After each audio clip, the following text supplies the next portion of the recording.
అందరికీ నమస్కారం అండి.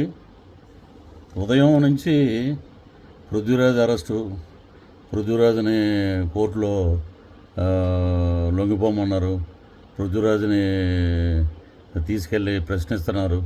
పృథ్వీరాజ్ అలాంటోడు, పృథ్వీరాజ్ ఎలాంటోడు అంటున్నారు. అందరికీ ఒక విషయం చెప్పాలి. మొదటి భార్యకి భరణం ఇవ్వలేదు. భరణం గురించి దగ్గర ఒక 3-4 ఏళ్ళ నుంచి భరణం ఎరియర్స్ ఉన్నాయి. ప్రతి నెల 10వ తారీఖున కట్టాలి, కట్టట్లేదు. అందువల్లే కోర్టు ఇష్యూ చేసింది అరెస్ట్ వారెంట్ అని చెప్పారు.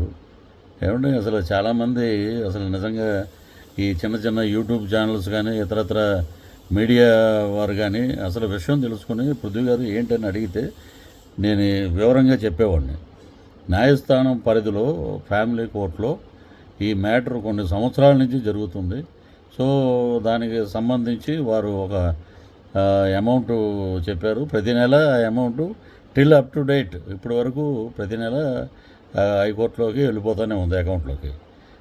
కట్టకుండా పృథ్వీరాజ్ ఎక్కడ ఉన్నాడు? ఏది పడితే అది మీరు ఆ పృథ్వీరాజ్ అలాంటోడు, పృథ్వీరాజ్ ఇలాంటోడు క్యారెక్టర్ అసోసియేషన్ చేయవలసిన అవసరం లేదు. కోర్టు పరంగా నేను కోర్టు ఇచ్చిన చెప్పినట్లు ప్రతి నెల నేను పే చేస్తూనే ఉన్నాను. సో మీరు తెలుసుకోవాలి కదా విషయం. మీరు ఏది పడితే అది రాయొద్దండి దయచేసి. నేనేంటంటే మా హైకోర్టుకు సంబంధించిన లాయర్స్ని కూడా కనుక్కున్నాను. ఏంటంటే వాళ్ళే ఆశ్చర్యపోయి ఉన్నారు. ఏంటంటే ఇదేంటి ఇలాగా వచ్చింది, ఏంటిది అసలు విషయం తెలుసుకోకుండా ఎలాగా వేస్తారన్నారు. నేను చట్టపరంగా ఏదైతే యూట్యూబ్ ఛానల్స్ ఎక్కడైతే నా గురించి ఎవరైతే ప్రస్తావించారో వారందరి మీద చట్టపరమైన చర్యలు తీసుకుంటున్నాం కూడా. మా లాయర్లతో సంప్రదిస్తున్నాం.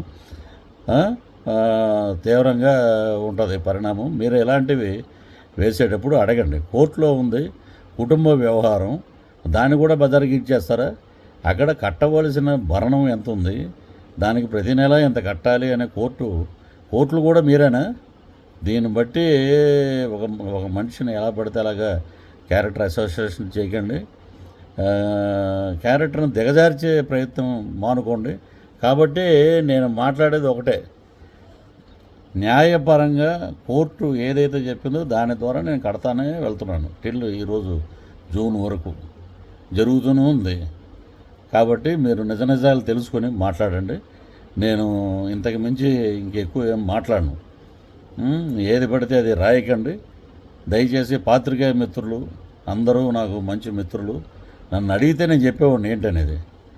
కాబట్టి మీ అందరికీ మరొకసారి నమస్కారాలు తెలియజేస్తూ, కోర్టు పరంగా అన్నీ జరుగుతున్నాయి కాబట్టి లేటెస్ట్ నేను ఎవరి మీద చర్యలు తీసుకోవాలో మా లాయర్లతో మాట్లాడి వారి పేర్లని నేను వివరిస్తాను. Thank you.